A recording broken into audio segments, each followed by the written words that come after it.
welcome to Moments Matter, Dialogues for Action. We have 4 brilliant hosts. I'm Tia, CEO of Replenishing Earth. I'm also the co-host of Gossip for Good, where we peel back the layers of good tech, science, design, philosophy, so much more. And we ask the hard questions, gossip for greater understanding, and harvest buried usable resources for our listeners, all with a dash of daring wit, of course. We're here together with Merinda, who is my co-host. Merinda is an interior architect and a catalyst, a creative director, advisor to Kansara and Containerly. She's also very deeply rooted in yoga and lives soulfully with the Soulful Home. Consume mindfully and design beautifully is her mantra. We're here with Mykel Dixon. Namaste. Mykel is an award-winning speaker, learning designer, event curator, musician, author, Cambodian beach bar owner, former busker and online TV host. And also we have with us Josie Gibson. Josie's the director of the Catalyst Network. The Catalyst Network is an incredible community I've had the fortune of being part of. Josie's a leadership coach, business strategist and advisor on large projects. She's a journalist with nearly 20 years worth of experience, and she's held incredible senior roles in large corporations. Absolutely excellent and excited to be part of this co-hosted amazing gathering for Moments That Matter. We've got a number of questions that we're actually going to be asking each other. So we're going to sort of take a kind of like a round robin approach, and whoever wants to jump in can. We've got a number of questions that we actually don't know are going to be asked, and Josie's actually got an entire board behind her of these exciting things with a pachinko machine from Japan that's also going to be part of it. So I'm incredibly excited. Oh my gosh, we're going to try and keep time. Of course, with such an exciting conversation, you need a very important person to keep time. And for those that may go off on a tangent, sounding as if they require a little bit of ringing in the head, we've also got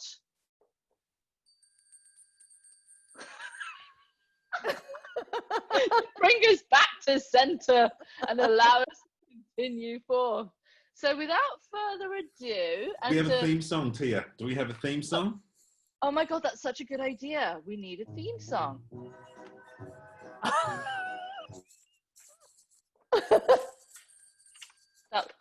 that was our theme song. And since we're co-hosting, I think one of the things we spoke about just off air is that the theme for us, or the title of this session, was In Search of the Brutal Truth. Am I correct, co-host? Dangerous questions. Dangerous questions. In search of the beautiful. In search of the beautiful. Brutal truth. Brutal. In search of the brutal truth. I love it. Yeah. And I've maybe got an idea in how we can open. So maybe we all shout a number. No. Maybe we do rock, paper, scissors. Oh, yeah. Okay. What a good idea. Yeah. And whoever wins asks the question of the person who loses. Okay. And it's not best of 3, it's just 1. Okay, ready? Okay. 1, 2, 3.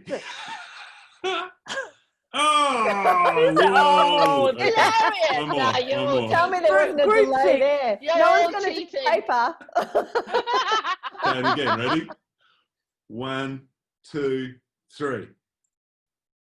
Oh, Josie's out. Can we blunt Josie? Okay, so someone's going to ask a question of Josie. Okay, one more, and then this is it. Ready? 1, 2, 3. This is confusing. Paper. You know what? Too hard. Wait, Merinda's going to ask a question of Josie. How about that? Okay. I've got a question. Okay. Okay. I have to share my screen. Can you see my screen? No. Not yet. Okay. Oh.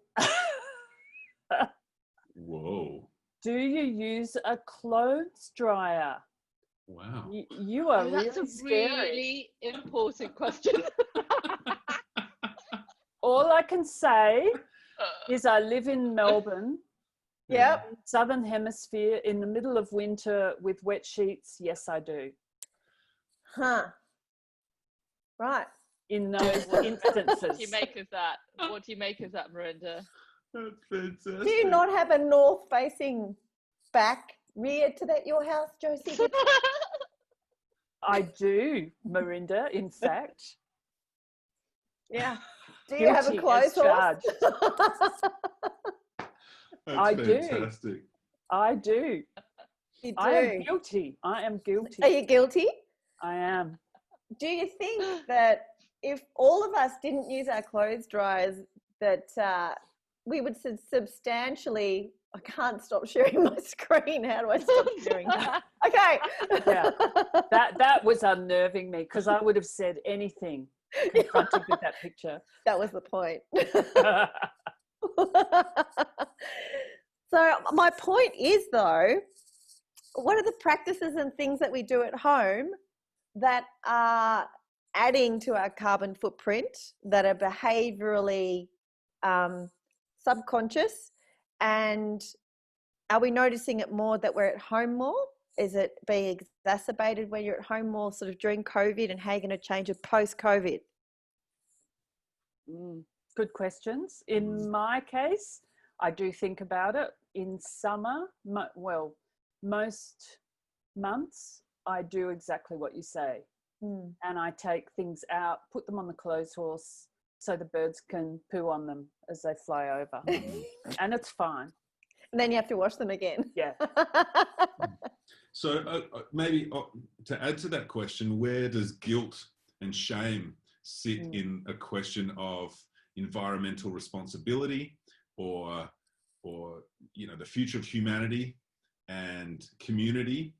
And are we able to separate out being responsible, making choices on our own about things that are happening, or do we have to live with the shame and the guilt of people like Merinda coming in and saying, do you use your clothes dryer? Or, what do we think about that? Is and there a also place for Josie shame? being a little bit afraid of answering, because she's like, wait, are you going to judge me? And I think that, climate judgment is a real thing, just as much as that the kind of the pain of knowing that there may be responsibilities there we didn't know even existed. So with regards to Replenish Earth, a lot of our webinars recently have been replenishing Earth from home, because of course we're in this liminal space between the sort of before and after COVID, and in this sort of like chrysalis where we're in these sort of imaginal cells where everything turns to goo in the caterpillar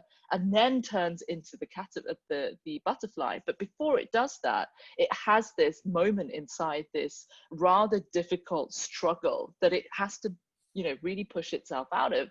In that struggle is the opportunity for it to design its wings, right? And test them out and strengthen them.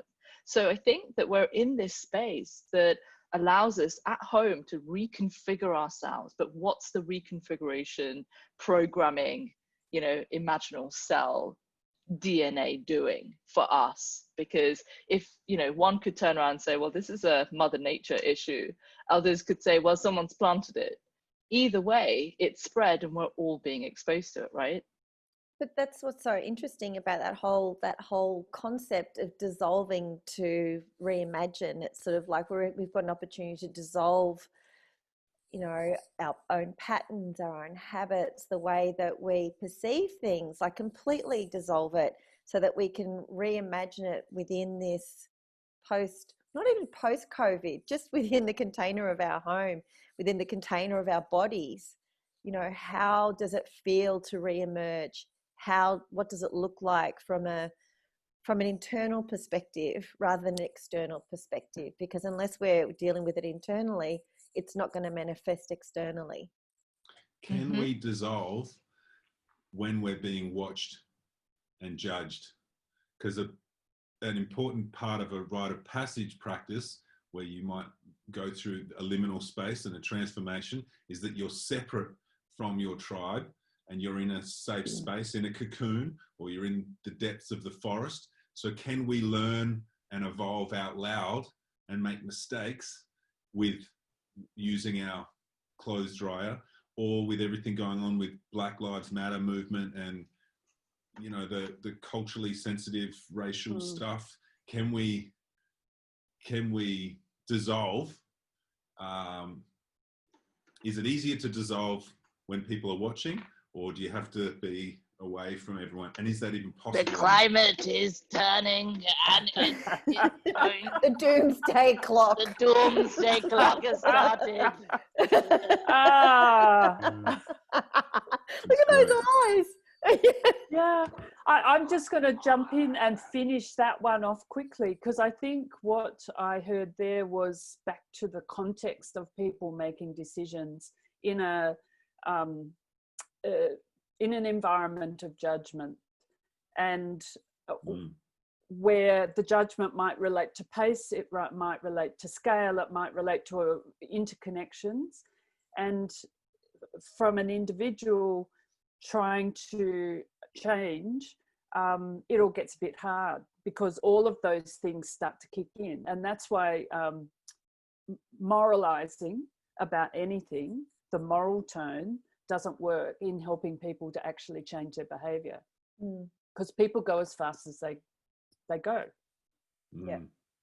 It's tricky. That's really educational for people like me who are wanting to share as much information as possible within that field. Hey, these are the choices that you can make at home. You know, you can make your own cleaners. So it's not just making your own cleaners so that you don't have to go outside and you can reduce your shopping bill, but it's also reducing your endocrine disruption, because a lot of these chemicals, like Roundup, for example, in weed killer, is hugely impactful for the entire ecosystem. So we start to find out what point of the ecosystem is actually, being killed. The entirety is actually coming down, but we just don't see it. So as long as it doesn't have an immediate impact on human health, we've been very slow to wake up to the consequences. And if we drill down even further on that, it's like, how far are we willing to go to educate ourselves around any one thing? How deep are we willing to go? How formed are our ideas, and what's the foundation of the choices that we make? And it's like everything that's happening at the moment is about deep curiosity and deep ownership, if we're willing to transform. I mean, it's interesting. It does depend on how much you can hold in your head. And, there's decades and decades of psychological research around how we make decisions and choices. And essentially, if you give us 8 choices, that's too much and we'll shut down. If you give us 2 choices in the home brand, maybe we can pick one of those. And I think the research and education piece is a kind of, it's in the eye of the beholder or the doer. It's really hard to know how much is enough, but this can certainly be too much. And I wonder sometimes whether that's been one of the issues around people acting on climate. I can't choose one of those 18 varieties of jam on the shelf, so I'm not going to choose any. That's a really interesting point about complexity as well, that the more complex the situation is, the more scientists that are working on this, the more conflicting ideas and dialogue there are for a person that's not being exposed to those perspectives. And this is where I think coaching has really helped me personally. The more perspectives we can hold, and we've only got 2 hands. So the more perspectives we hold, we need to have another pair of hands. And sometimes we just don't have that, especially if we've got kids and a job and all these other things that we're trying to juggle. Speaking of which, juggling. Ooh.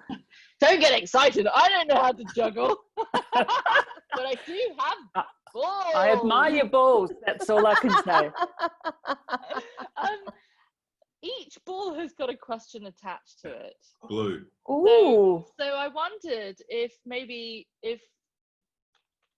would you like to go first? Yeah, give me blue, please. Oh. Oh. Is that because you're a Right. boy? I mean, look at me. Yeah. You know, it makes Blue, sense. grey, brown. It's I on can just- brand. Yeah. He's in the cave. Mike, my question is, what are people not saying? What are they most afraid of? Themselves and their own potential. And they're afraid of, they're afraid of standing naked before the mirror and loving and accepting who they are. It's the most terrifying premise. I made a joke with you guys on email last night at 2 a.m. or something after this horrendous day that I'd had glued to a screen editing videos and whatever else, that hey, when I looked at myself having not eaten all day until 11 p.m, I think I had like half a bag of salt and vinegar chips and a beer. Perfect. And then Great back to the Thursday night. computer. And then just look, Kate's taking the kids away. It's the Bachelor comes out immediately. And to just go, Jesus, not even a mother can love that. But if we, that's, I think, what we're most afraid of. And when I talk about being afraid of looking at yourself naked in front of a mirror and loving yourself, that's not to say that you don't have scars. And that's not to say that you don't have parts of you that are dark and dangerous, because we've all got the capacity for that. And it's not like a touchy-feely thing, but I think we're afraid of our light, and equally we're afraid of our darkness. Wow. Comments, please, from the co-hosts.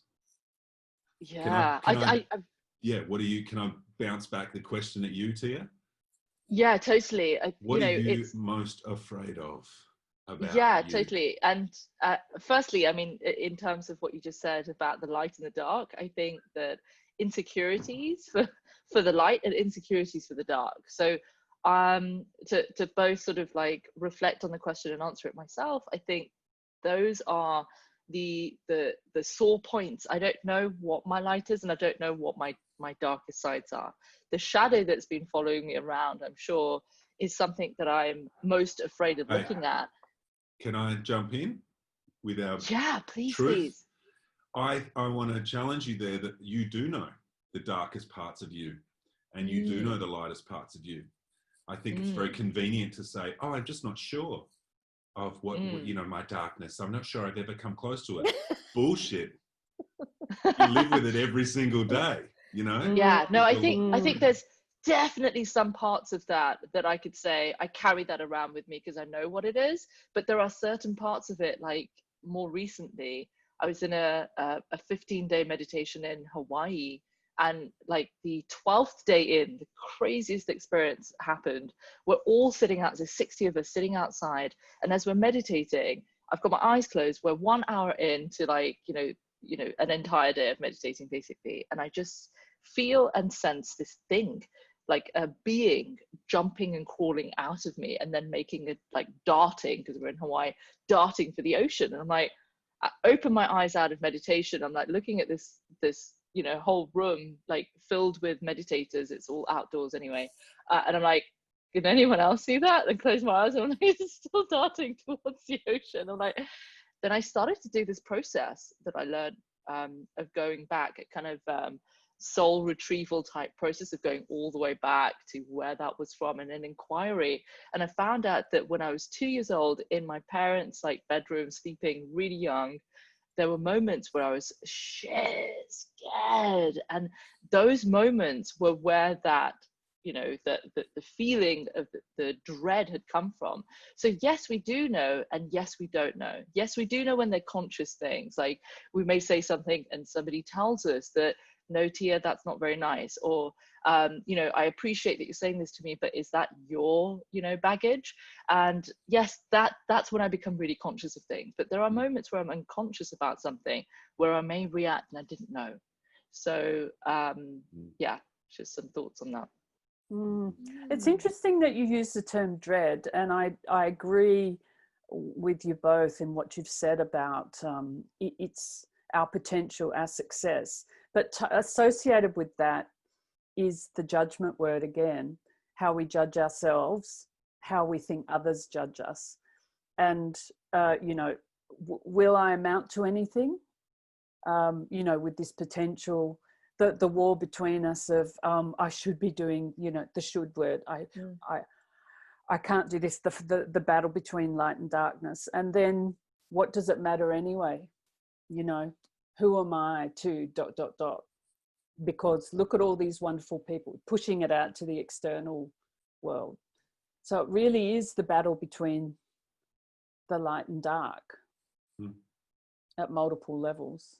I think there's so much that we're not saying. The original question was, what are we not saying?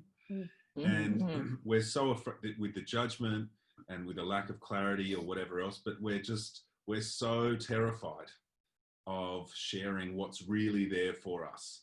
We've seen in the last decade a real shift towards vulnerability and psychological safety and all these wonderful things, which is vital. They're essential for us to do our work and to build thriving communities and all of that kind of stuff. And yet we've adapted again, and we've gotten very good at an inauthentic vulnerability, and we know how to share to get all those likes on Instagram in such a way that it's not really that revealing. It's not really that honest. Well, it's impression management. Yeah. In psychological terms. Yeah, so there's a lot we're not saying. And it's dangerous. Like if we were to talk about, who am I, a white guy right now to talk about Black Lives Matter is fertile ground for fear and trepidation. And I don't want to say the wrong thing. I don't want to be judged. I don't want to, So there's a lot I'm not saying there, but maybe I should be, or maybe I should not. Keep your mouth shut, Yeah. It's, So why don't people speak up? That eternal question that dogs politicians. Why do they vote for these guys? Who are these people? The silent majority, et cetera, et cetera. Well, when you're surrounded by, and we were talking before we got on the call about phenomenal nobodies. We're all phenomenal nobodies, but we think that there are phenomenal somebodies out there who actually are better placed to be doing shit than we are. That's right. And why we're continually surprised when a politician or someone like that, like the wonderful education minister here in Australia that just decided to double the price of an arts degree. Yeah. Why is that continually surprising? Hang on, you're supposed to be leading us. Aren't you a somebody?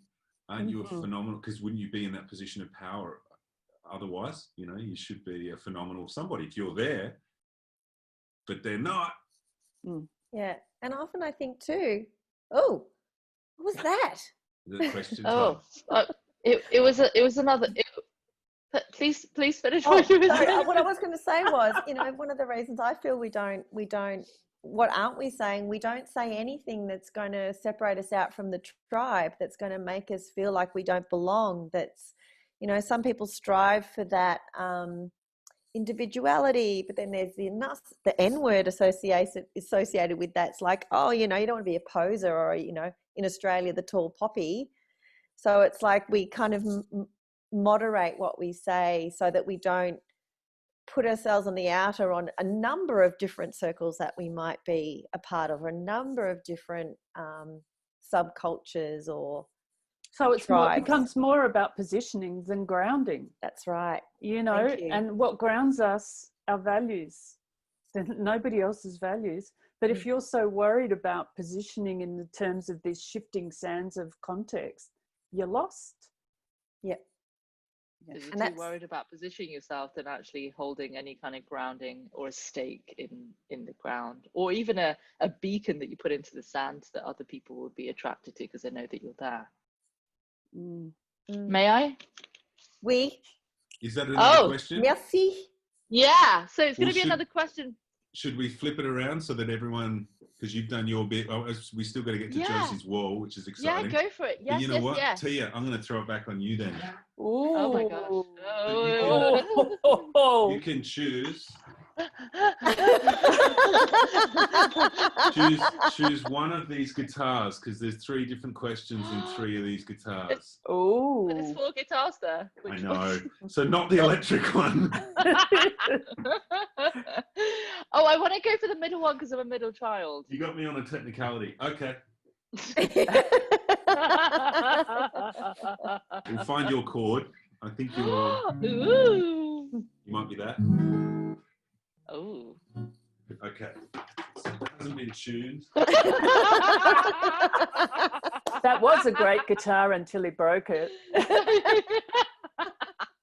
Oh. Maybe we do someone else.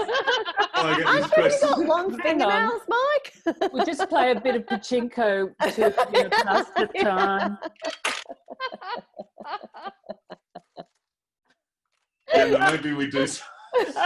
Oh, wait, I got it. Oh, there we go. Okay. The middle child struggles a lot. The middle child. Okay.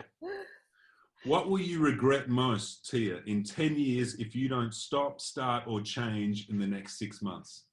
Oh, that's a really good question.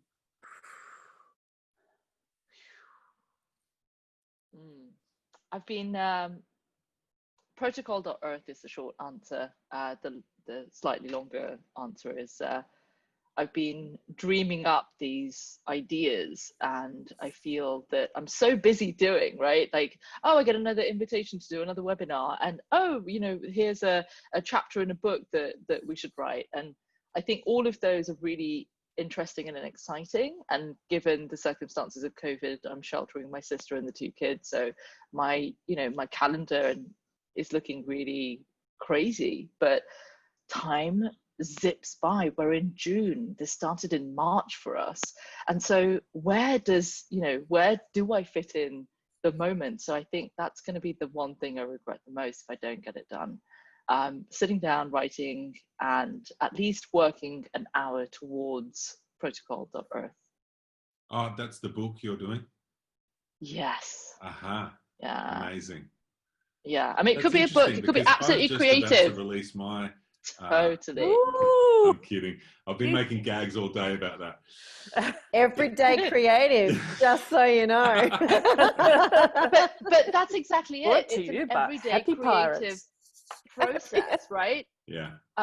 Where it's about, like, how can I still be creative? And I'd love to know from you, from this fantastic book, where you could suggest that even in this sort of long-term process of thinking about this book, and I don't want to regret it, how do I make sure that it's out? Do I write a book, or do I get it out into creative media where it's actually real time? So my thoughts are real time. So, Merinda and I launching Gossip for Good, this is one way of doing it real time, because there's so much that's happening and we want to anchor it somewhere. And we've decided that getting onto Instagrams and podcasts and things are our way of doing it, including conversations are part of it. But where is that everyday creative process that, not just for me writing the book, but everybody else thinking, in 10 years time, what is it that I'm going to regret? How can I do it today? And how can that be a daily practice?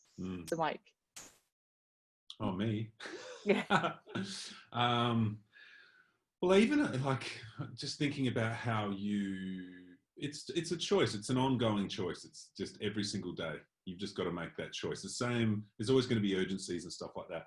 But I would say even like a larger body of work or a piece of work, as opposed to just putting out content all the time. That's with the digital medium. Writing a book for me, I've found, and I'll be interested in everyone else's, the bigger projects that they've done. It becomes very quickly less about the readers than it does about you forming your own thoughts, and about you. It's just a beautiful quest of self-discovery.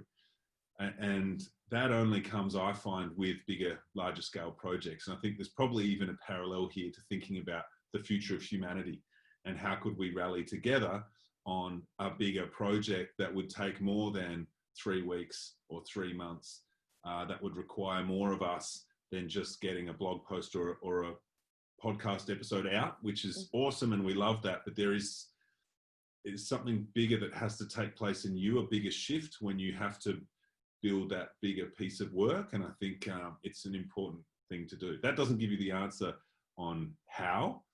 And if I was to, my personal opinion on a how is stop looking for a shortcut, stop looking for a hack, stop looking for a top 3 tips, and just do the fucking work. Excuse my French.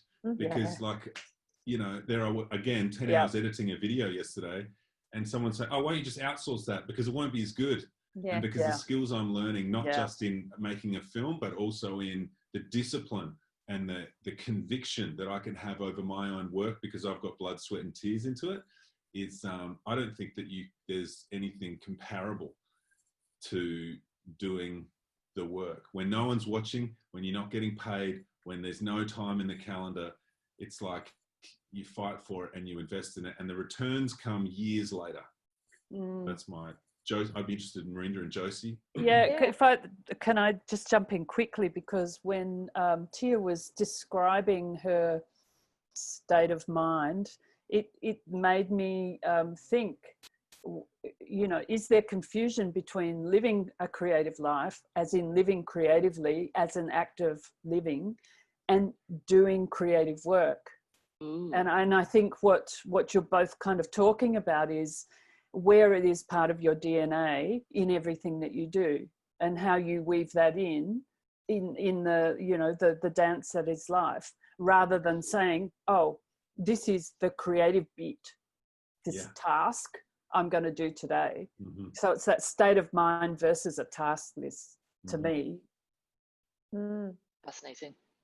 Yeah. And the other thing, it's saying yes to life too. It's sort of, you know, we're given opportunities, we cross paths with people. And, you know, there's a really amazing book called The Surrender Experiment, where, you know, he just surrenders to life. And whenever an opportunity comes, he gets rid of his own resistance and looks at it and steps into the invitation and just lets self go.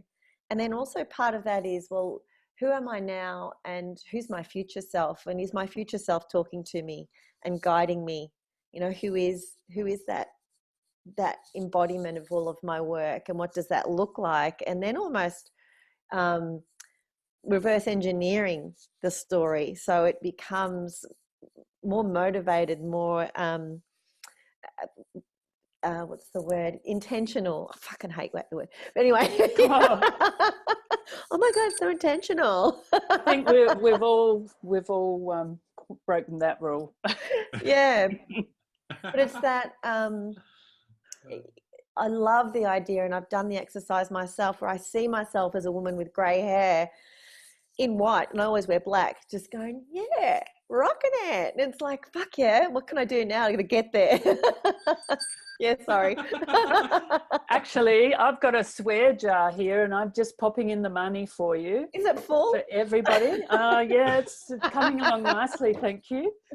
Well, you know, back to the creative stuff, and because I would like to invite Merinda to answer a question, because I spent a few hours today when I should have been working, actually creating a board. Oh my God. Pick a box. Moment of choice. Yeah. So Merinda, I'm just going to hit the pachinko balls to see what we've got there for you. Coming down, coming down, coming down. Oh, and we have number 7. I knew you were going to say that. Did you? I knew you were going to say 7. This is not a rehearsal, folks. So on the back of this, I'm going yellow, I'm going 7. Okay, yellow and 7. And the question is like-minded good? Not necessarily. And the reason I say that is because we can't learn from people who don't always have the same views as us, who have the same views as us. Like, I feel I'm so interested in the way that other people, the lens that they see things through. And I feel we because we're tribe creatures, we don't sort of step outside our tribes and like experiment and become, you know, gypsies, social gypsies, and sort of jump around in different subcultures even. An example I have is Coco and I, my daughter and I, we lived near you, Josie, in the Vietnamese part of Melbourne. And that was a conscious choice for me because culturally it was so vastly different from an Anglo experience in Melbourne. And I wanted her to have that experience. And now with all of the, the white privilege conversation and Black Lives Matter, and Coco actually contextually understands that conversation because of where we lived. She understands that there is a level of compassion and understanding we need to have towards people. Does that sound like this is like what we were saying before, Mike's like, even the way I'm expressing that, is that short-sighted? Because I can't possibly have the experience of a person who is from Vietnam, who came post-Vietnam War and set up as a refugee in Melbourne, and they've kept this culture. What I loved about living in a place like that is that I saw how they've created their own economy, how they've maintained old rituals and ways of life that were traditional to Vietnam. And the only way that we could experience that without traveling would be to live in that place. And the fact that they aren't like-minded, I learned a lot, and my daughter learned a lot. And I seek out people who aren't like-minded too. So can I ask a follow-up question? Yeah. How uncomfortable is it to be around people who are not like-minded? Well, my dad isn't like-minded, for instance, and there's challenges, but there's an opportunity for understanding too. And I grew up in that paradigm. I grew up in that belief system, and I've developed my own. And having family members who aren't like-minded teaches us a deeper sense of what it's like to be compassionate and to love and to have acceptance and understand context and build a bridge of understanding. You don't have to agree with everyone. You don't have to always try and convince someone that your ideas are more sensible or well grounded in something that has more value than theirs. And it's tricky though, if thinking about someone that just purely is racist. How do you, at some point, I think there's got to be a line, and it is, I'm not interested in talking to you. I'm not interested in really having compassion for you, for your circumstances. I can in a very, like, a universal sense, we're all in this together, but the older I get, the more I feel personally a little bit like, there are certain things I love that you think differently to me, or your experiences, bring it on. Wow, I never knew that about that. Or I love the way that you are. Some people are just beautiful and sweet, and other people are really boisterous, whatever. All of that stuff's great, but there are certain values to me that are dissimilar to mine, and I have no interest in being around them or learning from them, because I don't think that they're generative to the human spirit. Or, I don't think, I think I know what you're saying, but to me, those people exist at the poles, so that the true pole, in a sort of polarized situation, and there's something deeply broken around that, possibly cruel and destructive for no end. But the bulk of people are on that bell curve of, the words that come out, the stuff that they emit that they might be unaware of. If you can sit with that, because that's often the kind of static that speaks to us without us even knowing where we start to shut down from listening, that we need to stay open and understand why that person might be using their clothes dryer and things like that. I'm just saying. There might be a context, there might be a backstory, but I'm just saying. Slow. Yeah. I'm even going to close myself down now. No, that was meant to go with your clothes dry joke. I was too slow. Wah, wah, wah, wah. Yeah. Yeah. I don't like to draw comparisons with the US all the time, but I do quite often because it sort of shows the polarization of ideals and values in a society. And the fact that it's so polarized means that when it's the dark and the light, again, it's that conversation of the dark and the light, when they're not like-minded, people like Trump, the light is being shone on them for the darkness, and it's sort of like, well, there's a tribe of people that are supporting that ideal set, and there's reasons why. It's because they have been ignored. I'm talking about the South. There's a lot of people who are disenfranchised about their position in life, and he speaks to those people in a way that no other politician has, and he's rallied the masses in that way. And that's why I'm interested in those people, because having a conversation with someone who's a Trump supporter gives me a lot of insight into the human condition. And I'm really interested in that. I'm reminded of the dangerous questions in search of a brutal truth. And the way that we're going on about it is that we're the light and they're the dark, but they go on about it that we're the dark and they're the light, and is a brutal truth. There's no absolute truth, and that everything that we might hold near and dear as being important values-wise for humanity is just our opinion and is just as valid or invalid as people that think very differently to us. And that's where science is interesting.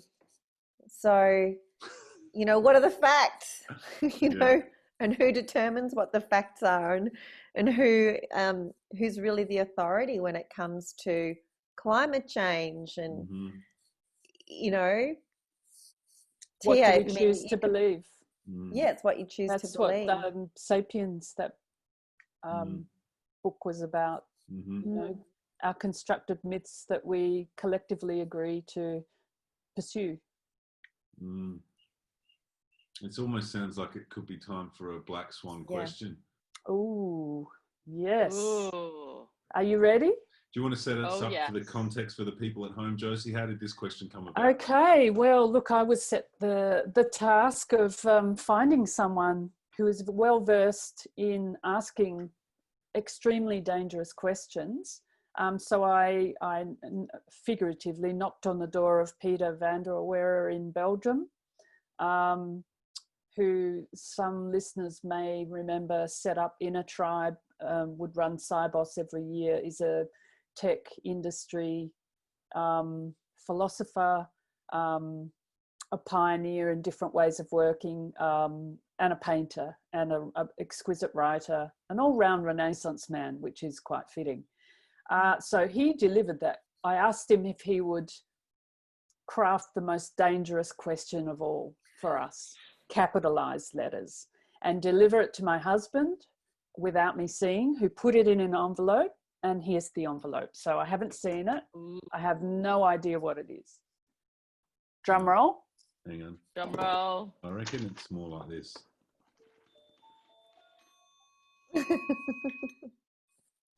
Left field. Whew. You're sweating? What is forbidden? Jesus, Peter. Tia. Ouch! That's a really interesting question. Oh, what is forbidden? Yeah. I mean, it reminds me of being 14 years old, not being able to do X, Y, Z, and that kind of like forbidden to go outside and have a boyfriend is very different to the forbidden of today. Because the forbidden of back or yesteryear was the forbidden of my parents. schools, teachers that, you know, wanted to make sure that certain behaviors were, you know, were acted out. Collective society forbidden, right? The kind of edge of society, the edge of thinking. Forbidden being the can't go into space because I don't have an astronaut uniform. The forbidden to speak up because I feel that there are certain areas that I don't know enough about, so I may make a mess of it. What is forbidden for me is a definite sort of a deep-rooted forbidden is to harm, and I think it comes back to this Sanskrit mantra of ahimsa paramo dharma, which Gandhi had popularized in his Salt March and various other activities that really united the you know, the country of India. But it was in that moment of recognizing that this is not about harming anyone, and when you're conscious about harming, that is forbidden for me. So yeah, that's my forbidden. That's the truth about forbidden for me. How about you, Josie? What's forbidden? It's an interesting one. Growing up in a Catholic household, virtually everything except alcohol. As you marriage. Yeah, that's right. Yeah, all the interesting stuff. But as I've aged and had more experience, the ripple effect of the boundaries are being pushed, and the question, and maybe this is a cultural angle on the part of an Australian. From a young age, I would always ask why, says who, if told that it was forbidden, and, you know, pushing at the boundaries from my earliest memories. And I think that's a hallmark of people who are drawn to the Catalyst Network in our different ways, pushing out the boundaries, because that's where the riches are, the explorations, but also that's where the danger is. And that's where the creative destruction happens. That's where the shadow side exists. So sometimes when I hear that question, I think, am I actually bouncing that out so that someone can save me from myself? Or am I, you know, why am I saying no? Or am I saying no? Who's saying no? So if we look at where we are right now, we can create, we can do anything we choose to do, what we want, really. So what's forbidden? Where does that come from? So these days, I question myself quite rigorously when I feel that.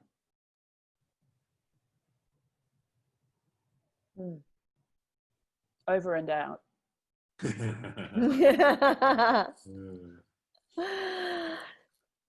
Yeah, I don't know. I mean,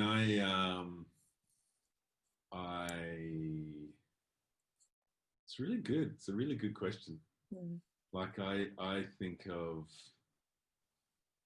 when I think of what forbidden means to me, I think of, it's kind of attractive, and it's compelling to me, and I want it. But I also think about, you know, that's different for some people. That forbidden's like, whoa, that's terrifying. I don't want to go anywhere near that. And then I think about what was forbidden 300 years ago culturally compared to now, or what's forbidden in Afghanistan right now compared to France, whatever. So it's cultural and contextual and always evolving. But yeah, there's definitely some weird, some interesting dynamic dating back to God knows, you know, well before Adam and Eve. But there's some innate, deeply entrenched ideology or wound that there is something that is always forbidden. And maybe that goes back to our first, you know, one of the other early questions about what are we most afraid of, or what are we not saying, and what we're afraid of seeing in ourselves and stuff like that is is all that stuff, you know, those parts of ourselves. I don't know. He's got me. It seems to be tied into what you were talking about with the creative drive, and because can we create the new that hasn't existed before when it's allowed and we've got permission? I don't know.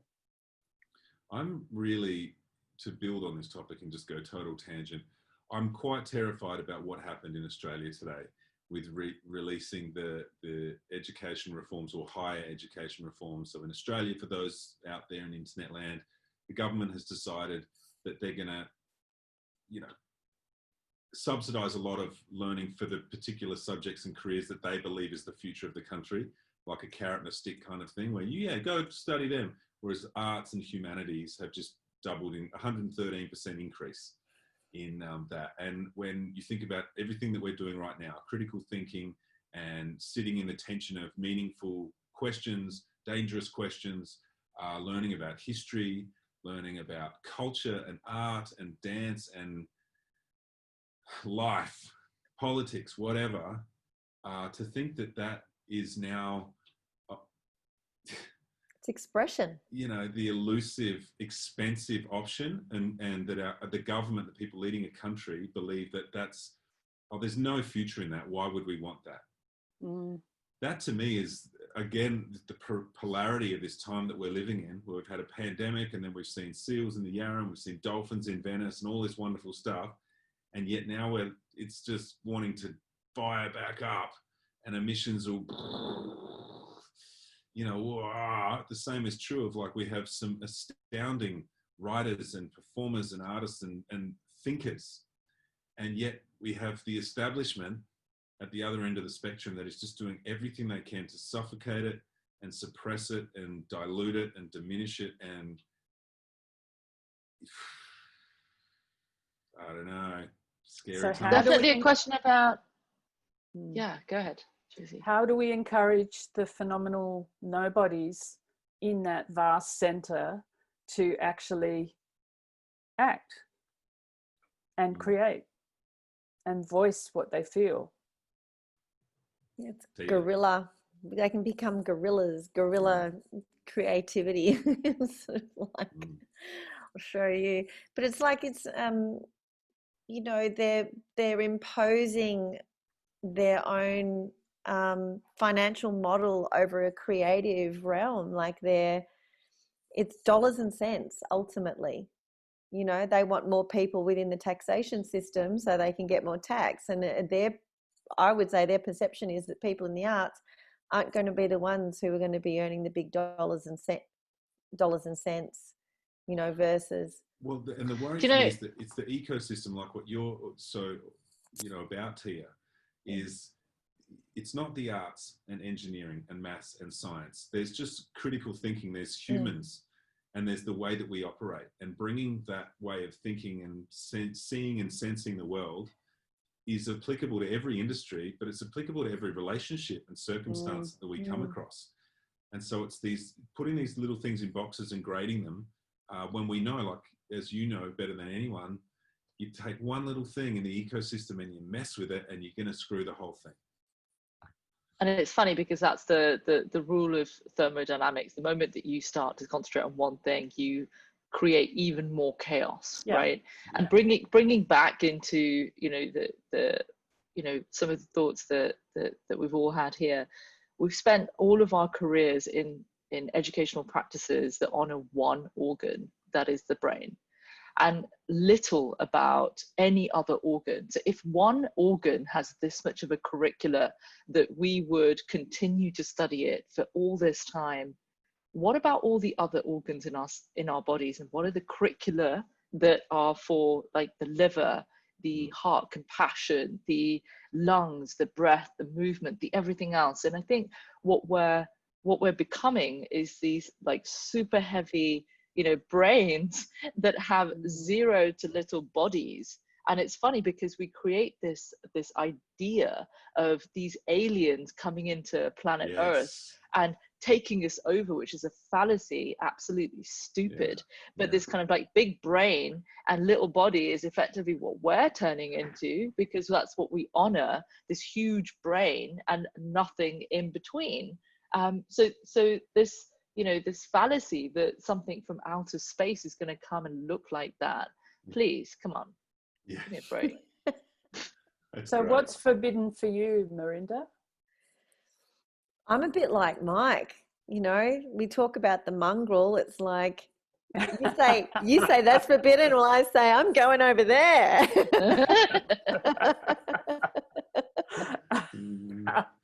It's like, you know, there are rules, but rules within my world, you know, within the fabric of society, I don't want to go to prison for breaking a rule, doing something forbidden and incarcerating myself. But I want to push the boundaries and be myself, which sometimes in my family has been forbidden.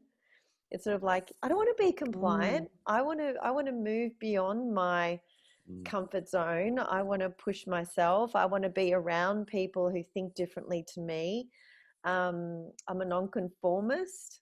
You know, I'm a mongrel. I'm like, you know, I'm, as you say, Josie, I'm a misfit, and I love that about myself. And so therefore nothing's forbidden unless it's going to harm myself or my family or my, you know, or someone else, you know. But in terms of ideas,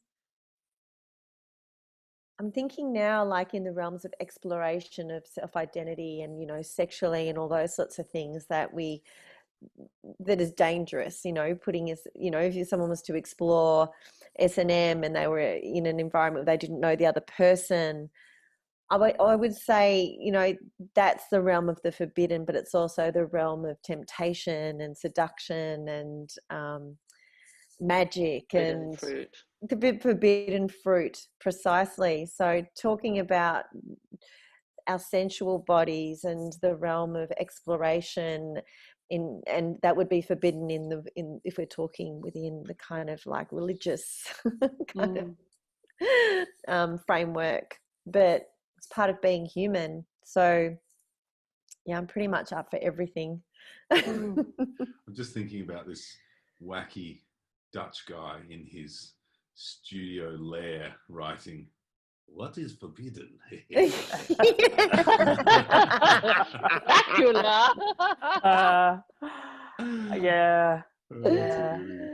You said something, Merinda, that I think kind of gets to the nub of a lot of the issues that like the tension that we see when you said you're basically forbidden to be yourself.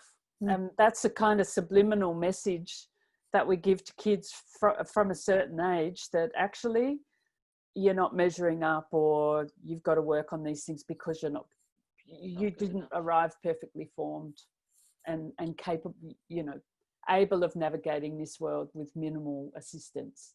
You got to fit in. You got to fix yourself. And at the same time, we've had 10 years of brainwashing about being yourself. No wonder people get confused, because, you know, what does that actually mean?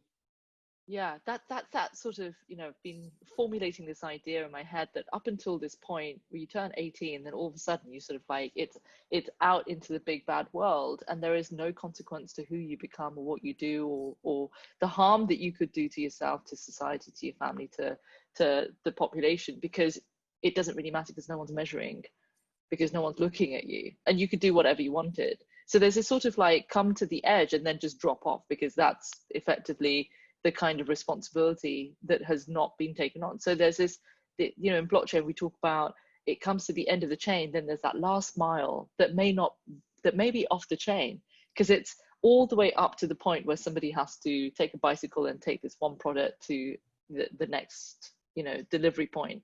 But you get, like, in theory, I mean, you know, this is a huge standardization, but imagine you get to the age of 18 and then all of a sudden you're an adult.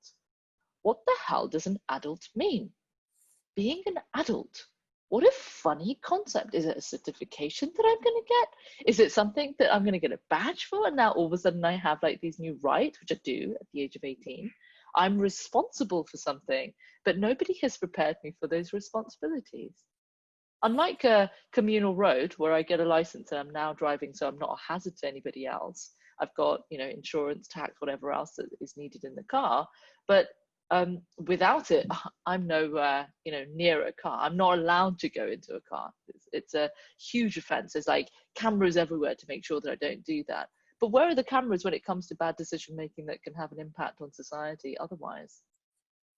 Like going out, like the COVID situation that we're in now, like drawing it back to COVID, post-COVID. It's like, you know, every decision we make now potentially could impact someone else if we're not awake, if we're not being diligent, if we're not sort of conforming to the guidelines that have been put before us in our respective countries, in our respective communities. And that's what's so interesting about now is like, we're having a global human experience, and we individually have to fit into that paradigm if we're going to be protecting the people around us, our loved ones, our co-workers, our community.